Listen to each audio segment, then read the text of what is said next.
So let's give our picks here, and then we'll finish up with some predictions before for the Phillies this weekend. But let's do our picks. Our locks of the week. We do 3 and then the Eagles game. The Eagles they're not playing this week, obviously, so we will give you 3 games. And I didn't like the way you put the graphic up there last week, Tyler, because it made my picks look bad. Because really, what was even keeping me close to 500 was my Eagles picks. Well, now we're both 4-0 with the Eagles this year, right?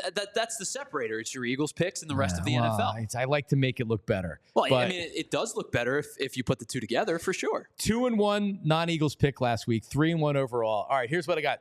Vikings have been unbelievable. Every week that I keep saying Sam Darnold's going to be returning to being sucky Sam Darnold, and he comes out and he looks great. I don't know if he's going to return being sucky Sam Darnold, but the Jets have to start playing better at some point. Aaron Rodgers has to start playing better at some point. This team was talked about as being a potential Super Bowl team. They don't even look like a potential playoff team right now. They're on the road. Why are they only 2.5-point underdogs in Minnesota against the Vikings? Well, it's because this is a desperate Jets team that needs this win. I'll take the New York Jets plus 2.5 at the Minnesota Vikings. All right, Bills at the Texans. The Bills have been the sensation of the NFL. All right, just how everybody drew it up. They lost a lot of weapons on offense. They got rid of a lot of guys on defense, and they've been arguably the best team in the NFL so far. Josh Allen is a great player. Great quarterbacks are great whether they have great wide receivers, running backs, or whatever, because they're great quarterbacks. Josh Allen's a great quarterback. Needs to win a Super Bowl, needs to get to a Super Bowl, but he's a great player. At the Texans are really good as well. Maybe have struggled a little bit more than I would have thought this season. Why are the Bills 1-point favorites at the Houston Texans? Because Las Vegas is expecting the Bills to continue a roll. I'll take the Buffalo Bills -1 on the road against the Texans. I am picking against all 3 home teams this week. The Ravens -2 at the Bengals. Bengals are kind of reeling right now.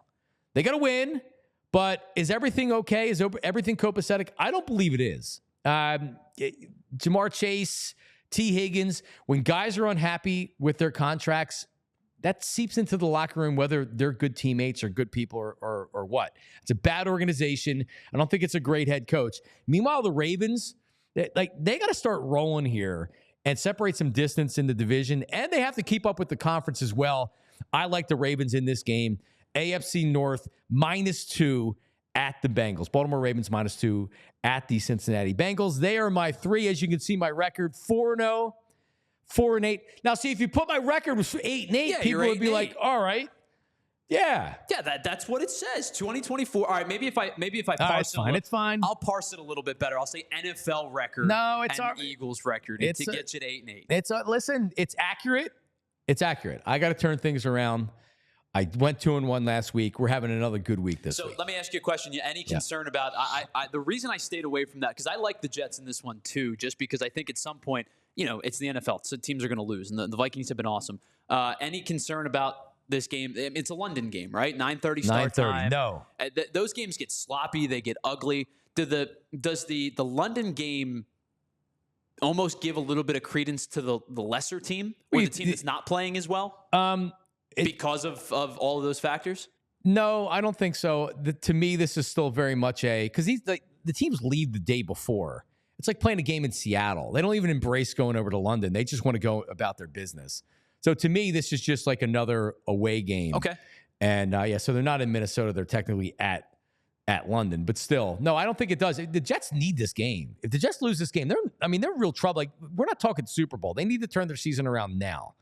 So I don't know if they're going to. They have a bad head coach, but Aaron Rodgers needs to play better. All right, so let me get to my picks. Here you go. You have them across the board. I am going to take the Bears over the Carolina Panthers. Andy Dalton's been a little bit of a buoy for that team since he stepped in and started as the quarterback for Bryce Young. DeAndre Swift finally got going last week. I like the tandem of Swift and Roschon Johnson, who I think is going to continue to get more touches. As you can see, this is the first week all year I am not taking any dogs, and in fact, I'm taking 3 straight games that have a 3.5-point line. Washington has fluctuated between 3 and 4 all week. When I last looked, they were 3.5. If it bounces to 4, I'm still going to take them at 4. But I am going to take the Chicago Bears in this one over the Carolina Panthers -3.5. I'm taking Washington until the wheels fall off. Jayden Daniels is electric. This Browns defense is good. Don't get me wrong. But Deshaun Watson has not played particularly well. And I think Washington's defense has been better than advertised. And I think rightfully so, Jayden Daniels is getting all the hype and all the credibility because he's been awesome. But their defense has been pretty good. It's a great point. As well. I'm going to take Washington -3.5. If it does get up to 4 by game time, I'm still taking Washington -4. The last one I'm going to go with is the only road team that I'm taking this week. I'm taking the Packers at -3.5 over the Rams. The Rams are one of the walking woundeds of the NFL. Jordan Love is kind of got his feet under him a little bit in the second half. He was dreadful in the first half of the game against Minnesota. Now, I know it was a lot of garbage time stuff. Minnesota was up by 28 at one point. It was, kind of garbage time stats, but I think he at least got himself structured a little bit more sound.